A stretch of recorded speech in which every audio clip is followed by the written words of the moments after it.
রাজ্যে ফের ভারী বৃষ্টির পূর্বাভাস কি বলছে আবহাওয়া দফতর। নমস্কার, আমি বর্ষা, আপনারা দেখছেন ইন্ডিয়া নিউজ বাংলা। কখনো একটানা বৃষ্টি, কখনো বা হালকা থেকে মাঝারি বৃষ্টিপাত, কখনো আবার বজ্র বিদ্যুৎ সহ ভারী বৃষ্টিপাত।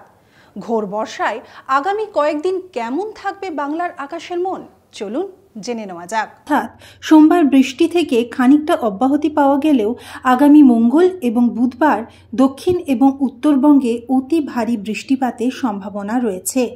ইতিমধ্যে সতর্কতাও জারি করা হয়েছে। নিম্নচাপের কারণে উত্তরবঙ্গে আগামী কয়েকদিন ভারী বৃষ্টিপাত চলবে বলে জানা গিয়েছে। অন্যদিকে দক্ষিণবঙ্গেরও কিছু জেলায় সতর্কতা জারি হয়েছে। আলিপুর হাওয়া অফিসের পূর্বাভাস অনুযায়ী মঙ্গলবার বৃষ্টি আরও বাড়তে পারে। গত মঙ্গলবার থেকেই টানা বৃষ্টিপাত হচ্ছে দক্ষিণবঙ্গে। নিম্নচাপ এবং সক্রিয় মৌসুমী বায়ুর প্রভাবে একটানা বৃষ্টি হয়ে চলেছে বঙ্গে।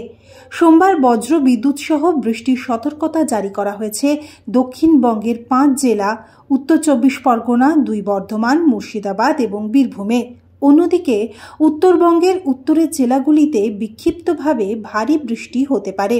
উত্তরবঙ্গের জেলাগুলিতে বিশেষ করে দার্জিলিং, কালিম্পং, জলপাইগুড়ি, আলিপুরদুয়ার, কোচবিহারে আগামী 8 তারিখ পর্যন্ত বৃষ্টিপাতের পরিমাণ বাড়তে পারে। পাহাড়ি এলাকায় ভূমিধসের সম্ভাবনা রয়েছে। উত্তরবঙ্গের নিচু এলাকা প্লাবিত হতে পারে। আবহাওয়া দফতর সূত্রে খবর, এই মুহূর্তে ঝাড়খণ্ডের উপর নিম্নচাপ অবস্থান করছে, যার প্রভাবে উত্তরবঙ্গে বৃষ্টি বাড়তে পারে। সেখানে বাঁধ থেকে জল ছাড়া হলে বাংলায় প্লাবনের আশঙ্কাও রয়েছে। অন্যান্য আরও খবরের জন্য দেখতে থাকুন ইন্ডিয়া নিউজ বাংলা।